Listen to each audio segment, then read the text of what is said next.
¿Qué? ¿Por qué? ¿Qué tan rara es esta persona? ¿Cuál es la probabilidad de que lo haya hecho frente a que lo haya hecho otra persona? Y ojo con la parte de abuso sexual. Todavía se reduce más frente a otra persona dentro de la población. Pero ¿quiénes nos pueden otorgar espermatozoides? Solo los hombres. Entonces, cuando miramos estos casos de abuso sexual, estamos pensando en que, bueno, miremos cuántos hombres. Habemos 7 billones de personas en el mundo. Quiere decir que habemos 3,5 billones de hombres. Y si la estadística me dice que ese perfil genético es único dentro de 50 cuatrillones de personas, prácticamente ya lo discriminé, los 3,5 billones de personas que hay. A menos que él me compruebe algo distinto. ¿Cómo qué? Como que tiene un hermano gemelo idéntico. Y han sucedido casos en Guatemala donde existen hermanos idénticos. ¿Qué es lo que sucede? Para eso es que están las demás disciplinas. Pero como no todos los casos son ideales, como los casos de abuso sexual por hisopado vaginal, también tenemos los casos donde logramos tener toda esta triangulación. Me voy a detener ahí en esa parte de triangulación porque es importante. Por ejemplo, ¿qué pasa si la agresión sexual fue en la agresión sexual o la violación fue en un motel, por ejemplo? Entonces, se va al sindicato, huye la víctima, y entonces la única prendas o las únicas evidencias se encuentran dentro del motel. Entiéndase las sábanas, entiéndase, dejó el calzón porque no le dio tiempo a la víctima, no le interesaba, estaba yéndose y ahí la dejó atrás. O se arrancó ella pelo durante el proceso porque él la estaba agrediendo tanto. Hay de todo que ha sucedido en los casos. Yo tuve un caso en un motel de Chimaltenango y la víctima dice, yo me arrancaba el pelo porque no sabía que eso me estaba pasando. Y ella se arranca el pelo y lo vuelve a tener ahí. O a veces sucede en una casa de confianza y después los dos se van para sus casas, pero dejan ciertos indicios ahí. ¿Y qué es lo que tratamos de hacer? Hacer esa triangulación de unión. ¿Por qué están las células? La pregunta ahí al millón se vuelve, ¿por qué las células de ella sí están acá? Porque es verídica su historia, o por lo menos se posicionó, que es bien importante. O sea, genéticamente se sabe que ahí estuvo, no en temporalidad, porque genética no hace temporalidad. Y él, la pregunta es, ¿por qué genéticamente él está aquí? Entendámonos, por ejemplo, veamos algo, un cojín en alguna casa, en una sala, y ella escribe, él me puso el cojín y estaba ahí golpeándose. Entonces, ¿qué se hace? A través de la genética, pues miramos qué células hay en ese cojín. Puede ser la mordida de ella, él estuvo agarrando, y pues empieza a ser un poco más verídico. ¿Y qué más había? Había su calzón. Y en el calzón de ella, pues había un poco de semen. Entonces, también empieza a decirse, bueno, hay células de ella también en el calzón, hay espermas dentro del calzón. Entonces, ya nos empezamos a igualar. La pregunta es, ¿dónde está puesto cada uno de esos indicios? No hay que reducirnos únicamente a los indicios con semen. Por ejemplo, existen las sugilaciones porque a veces los muerden, porque las sugilaciones en los cuellos, a veces solo les hacen sexo oral, a veces les están besando las partes de las mamas, hay de todo. Y muchas veces pues existe una violencia todavía de sometimiento, que los someten y entonces hasta las mismas personas eh, o la víctima se defiende y logra en algún momento quitar un poco de piel de él o de ella. Luego también que los golpean y tienen sangre de la víctima por todos lados para poderla someter. Y vamos a ir hablando un poquito respecto a eso más adelante acá. Eso pues nos ayuda a crear esta parte de la parte de los indicios. Hubo otra cosa, y eso es bien importante sobre todo para jueces y personas que llevan procesos de investigación criminal. Por ejemplo, hubo un caso donde yo lo tengo muy bien presente ese caso y quiero contarlo. Vamos a ir viendo varios casos en el camino. Y este caso sucede de que a ella la agreden 3 hombres y ella sabía que entre uno de esos 3 hombres estaba su expareja. Y todos los tres prácticamente, hay un artículo científico muy bueno realizado por el licenciado eh, Marco Antonio García Jiménez, porque él cuenta la historia y en Minasil de Guatemala está. Eh, ¿Qué es lo que sucede en ese caso? Ellos nunca logran eyacular porque usaron condones. Y entonces, a pesar que si a ellos se les detectó y lograron tener semen, no lograban en algún momento decir, bueno, no se sabía por qué estaba. Y así cuenta bien la historia. Por alguna razón, estos victimarios, cuando son agarrados, porque son agarrados a un par de horas del suceso, eh, les capturan las prendas de vestir. Cuando les capturan las prendas de vestir, pues lo hicieron solo por, en su momento no se encontraba una razón y decían, bueno, aquí vamos a ver si encontramos algo. Pues no había nada. Precisamente cuando al verse de que no se tenía muchas cosas dentro de la investigación, por alguna razón, se manda a la fiscalía a hacer el análisis como tal. Y ella pregunta, queremos saber si en los boxers,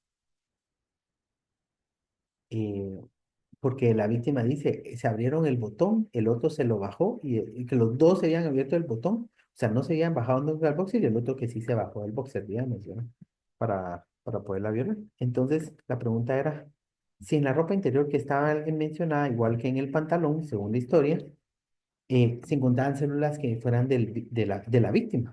Le dieron vuelta a la hipótesis. Regularmente estamos buscando en las prendas de la víctima o en la víctima, en los casos de violación, estamos buscando si está el agresor. En este caso, nos fuimos a las prendas del agresor para saber si ahí estaba la víctima, porque ellos decían en la historia, en la declaración de ellos, desconocían a la víctima, que ellos nunca la habían visto.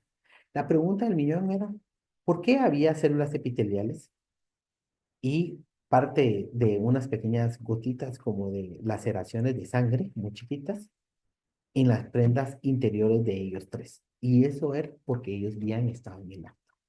Esa era una de las razones por las que debemos de pensar un poco distinto en todo lo que tenemos en una escena para poder encontrar qué es lo que estamos queriendo comprobar en un abuso sexual.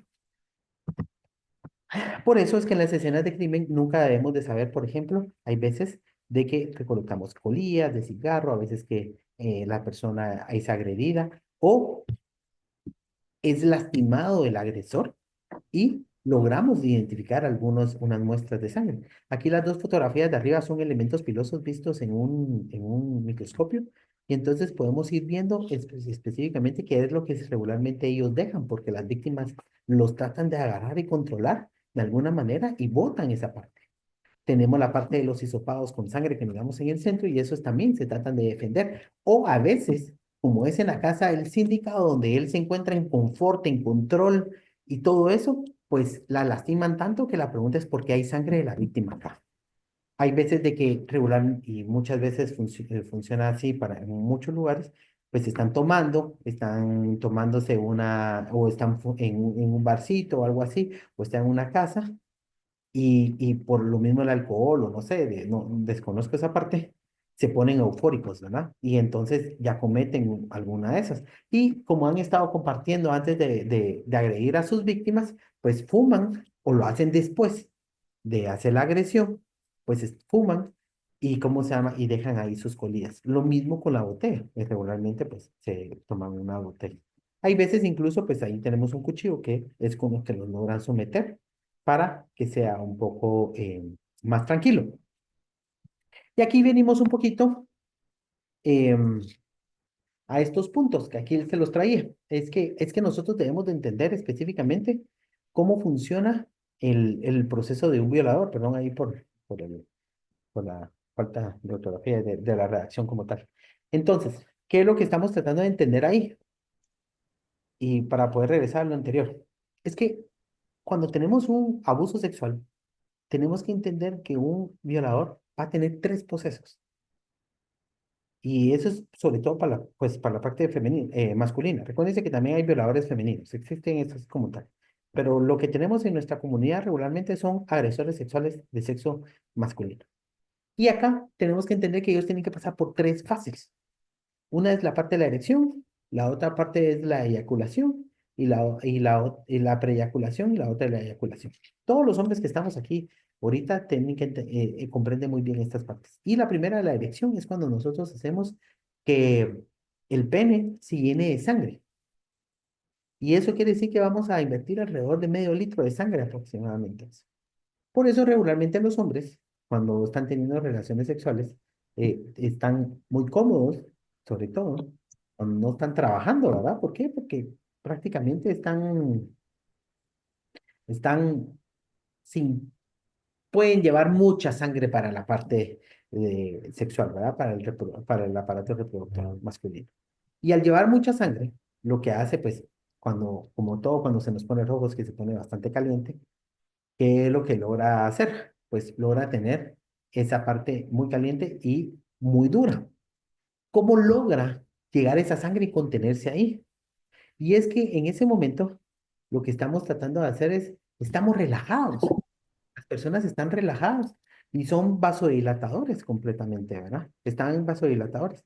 Y logran en algún momento, pues esa vasoconstricción que logran para que el pene esté completamente dura, ese medio litro. Pero no es normal que cuando son violadores, de alguna manera, cuando son violadores y están agrediendo en ese momento, ellos están con una adrenalina bastante fuerte. Y cuando están con esa adrenalina bastante fuerte, ¿qué está sucediendo? Esa adrenalina que está bastante fuerte, en ese momento, lo que está sucediendo es eh, liberando, oxigenando por todos lados. Entonces, no podemos estar diciendo por un lado vasodilatando y en el otro lado vasoconstrictando. Como bioquímico, yo les digo, es difícil, pero estas personas tienen ese poder mental fisiológico tan grande que logran. Permítanme que vino aquí mi perrito. Ahí. Entonces, de alguna manera, logramos tener esas tres fases como tal. ¿Cuáles son las tres fases si nosotros lo queremos mirar bastante de manera fisiológica? Logramos primero la erección, que es poner bastante duro el miembro masculino. Luego logramos la preeyaculación, que es la salida del fluido seminal, que simplemente esta preeyaculación, que este fluido seminal como tal, lo que nos hace es entrar al área vaginal para poder regular su pH, para poder poner una alfombra roja, porque recuérdense que este momento, este acto, sirve específicamente para la reproducción, no está diseñado para la violación, está diseñado para la reproducción. Entonces, el fluido seminal lo que hace es venir y abrirle paso, ponerle una alfombra roja a los espermatozoides. ¿Y por qué se hace eso? Porque el área vaginal es el paraíso biológico, es el paraíso de Edén. Ahí nace un niño, prácticamente. Ahí vamos a fecundar. Entonces, necesitamos algo que le indique al área vaginal, que le diga, momento, no me ataques, porque normalmente sucede eso, no me ataques. Ahorita yo vengo en una forma de reproducción de reproducción. Y eso es lo que está sucediendo constantemente. Entonces, esta preeyaculación, que solo va el fluido seminal, para los hombres entenderán y algunas personas entenderán, que es ese fluido que es completamente transparente, no está blanquecino todavía. La parte cuando ya es blanquecino, ya es la que va cargada de espermatozoides. Y esa parte que está blanquecina, que llevan todos los espermatozoides, es cuando ya logra hacer una eyaculación. La pregunta es, ¿cómo fue mi agresor sexual? Fue una persona que pasó por estas tres etapas, fue una persona que es un eh, eyaculador precoz, no pasó por la parte de preeyaculación, sino se fue de erección a eyaculación, o es una persona que está eyaculando dentro de su mente porque también tiene problemas que no logra la erección como tal. Y eso es importante poder saber esos momentos incómodos cuando hacemos esas preguntas porque es donde tenemos la expectativa de qué sucede, porque hay agresores de agresores, esa es la realidad. Entonces, y podemos hablar muy sencillo, en el caso de la Roosevelt con el Nika, por ejemplo, ¿verdad? Él ya llevaba su mente tan grande que él necesitaba ver sexo en vivo realmente, ¿verdad? Era una persona súper depravada. Ya su nivel de necesidad sexual se iba mucho más grande, ya había pasado por toda la pornografía posible, entonces él ya no le excitaba cosas que eran bastante fuertes. Entonces, o te necesitaba más y más y más y más y más.